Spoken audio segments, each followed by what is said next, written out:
বাংলাদেশ চরম সংকটের মধ্যে দিয়ে যাচ্ছে। অর্থনৈতিক সংকট তীব্র। বাংলাদেশে আজ জঙ্গির দেশ।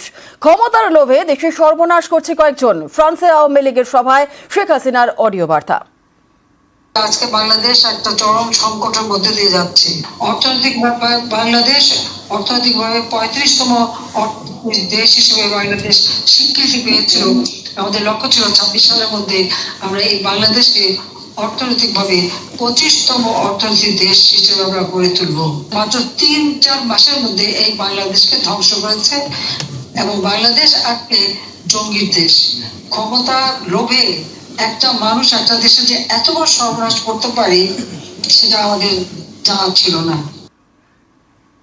ইসকনের সন্ন্যাসী চিন্ময় প্রভুর গ্রেফতারিরও নিন্দা করেছেন আওয়ামী লীগ সভাপতি।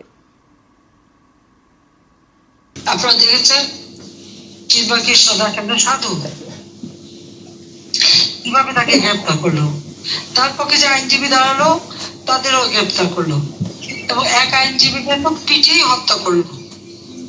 আবার বিএনপির কয়েকজন আইনজীবী এবং জামাতের কয়েকজন আইনজীবী তারা আবার বক্তৃতাতে ঘোষণা দেয় কোন আইনজীবী এদের পক্ষে দাঁড়ালে তাদের লাঠি দিয়ে পেটাতে।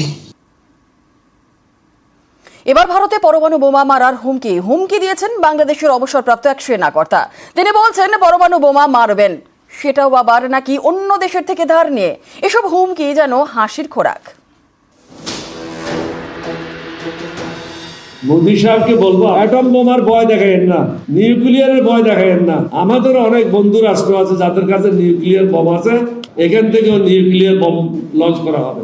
কোন সার্ভিং বাংলাদেশি অফিসার স্টেটমেন্ট দেয়নি, কেন কি ওরা বোঝে যে ওদের ক্ষমতাটা কি আর ইন্ডিয়ার ক্ষমতাটা কি।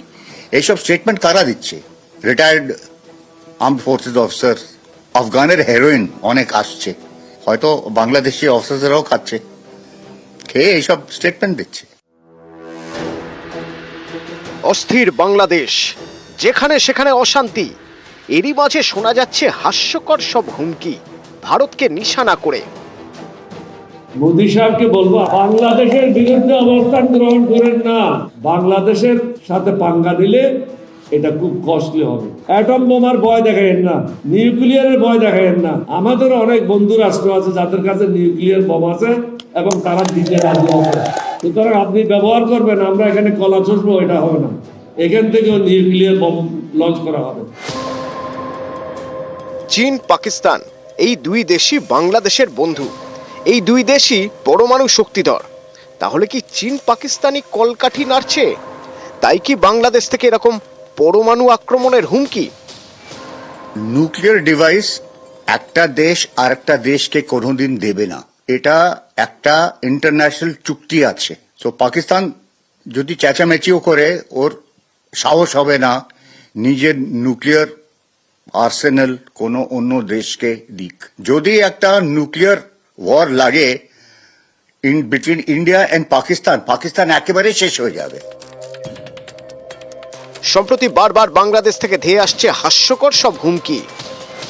ভারতের যে government is a real suppressing government. ভারতে 140 কোটি লোকের মধ্যে 135 কোটি হচ্ছে দলিত, হরিজন, অচ্ছুত, মুসলমান এবং সাপ্রেসড 7 সিস্টার লোকজন।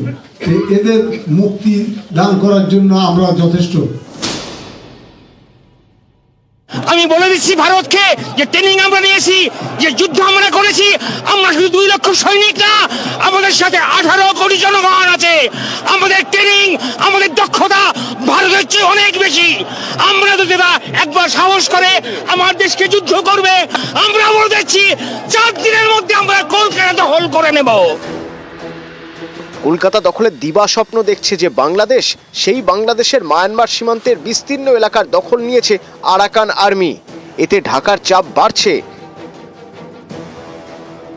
এরপরেও বাংলাদেশের অবসরপ্রাপ্ত সেনাকর্তাদের হাস্যকর হুমকি বন্ধ হচ্ছে না। মোদী সাহেবকে বলবো বাংলাদেশের বিরুদ্ধে অবস্থান গ্রহণ করেন না।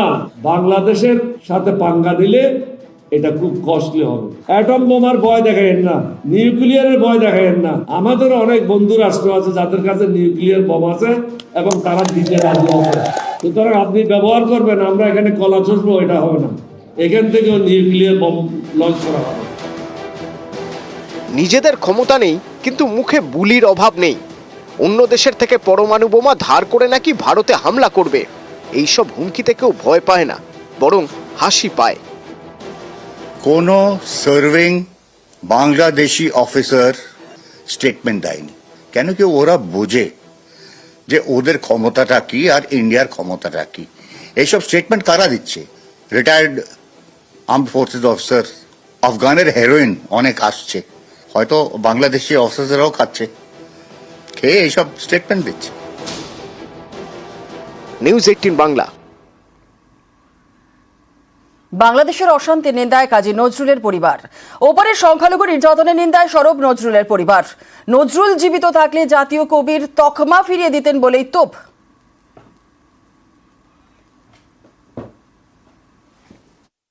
আমরা তো সত্যিকারে খুব মর্মাহত। আমরা তো কোনোদিন আশাই করিনি যে বাংলাদেশে এরকম একটা ঘটনা, যেখানে সাম্প্রদায়িকতার যে বাতাবরণ সৃষ্টি হবে, এটা আমরা ভাবতেই পারছি না। তার সমাধি ওখানে রয়েছে, উনি সশরীরে ওখানে আছেন, যিনি এত যুগ আগে সাম্যের কথা বলেছেন, মানবতার কথা বলেছেন। সেই জায়গাটা থেকে আজকে যে বাতাবরণ সৃষ্টি হয়েছে, আমরা ভীষণ মর্মাহত। বাংলাদেশে যে মানুষের সঙ্গে নির্যাতন হচ্ছে, সংখ্যালঘু মানুষদের সঙ্গে লড়াই হচ্ছে, মারপিট হচ্ছে, এমনকি দু একজনকে হত্যাও করেছে, মন্দির ধ্বংস করছে, এটা আমরা ধিক্কার জানাচ্ছি, যারাই করুক না কেন। আমরা এখন বাংলাদেশে যাবো না। কবির সমাধি থাকলেও, আজ কবি যদি সজ্ঞানে জীবিত থাকতেন, তিনি নিজেই বলতেন আমি আর জাতীয় কবি থাকতে চাই না। আমরা চাইছি আগের মতো আবার সেই বাংলাদেশ, দুই বাংলার মধ্যে সৌহার্দ্য ফিরে আসুক। অ্যামাজন জঙ্গলের ফুল বাংলায়, বাঁকুড়ায় সান ভিউ। সূর্য শিশির আর এই ফুলের পেট ভরে পোকামাকড় খায়। সান ডিউ ফুল রক্ষণাবেক্ষণের উদ্যোগ নিয়েছে বন দফতর।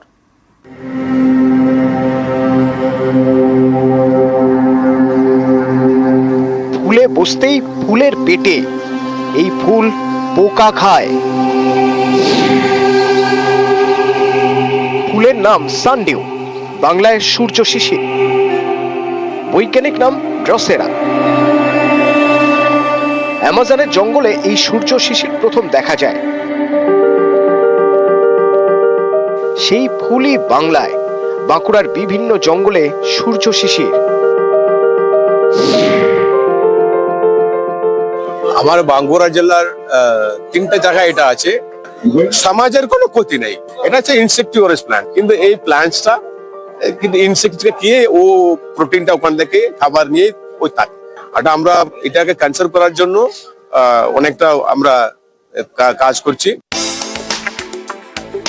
লম্বায় 3.5 ইঞ্চি, জন্মায় স্যাঁতস্যাঁতে পরিবেশে, আগাছার মধ্যে থাকে, পাতায় যেন শিশির বিন্দু।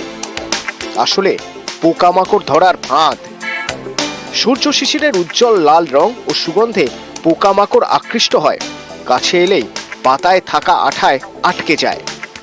এটা অ্যাকচুয়ালি গাছটা চারিদিকে একটা টেন্টাকেলস মতো, সুরের মতন চারিদিকে থাকে ঘিরে, এবং কোনো যদি ইনসেক্ট বা গাছটা উদ্ভিদের সংস্পর্শে আসে, সঙ্গে সঙ্গে এই টেন্টাকেলস গুলো কিন্তু ওই পতঙ্গটাকে ঘিরে বন্ধ হয়ে যায়। উদ্দেশ্য হচ্ছে পতঙ্গটাকে ডাইজেস্ট করে তারা নাইট্রোজেনাস সাবস্টেন্সটাকে গ্রহণ করে। এমনি কোনো বা পরিবেশগত কোনোভাবে গাছটা কোনো ক্ষতি করে না।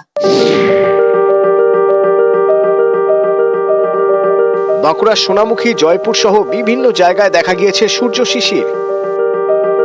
এটা সমাজের যে ক্ষতিকারক কীট পোকা তাদেরকে খেয়ে কমিয়ে দিচ্ছে, উপকারী জিনিস। হায়ার অথরিটির নির্দেশ অনুসারে আমরা এটাকে সংরক্ষণ করার চেষ্টা চালাচ্ছি।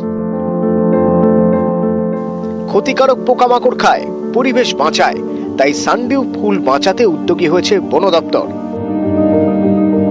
বাঁকুড়া থেকে দেবব্রত মণ্ডল, নিউজ 18 বাংলা।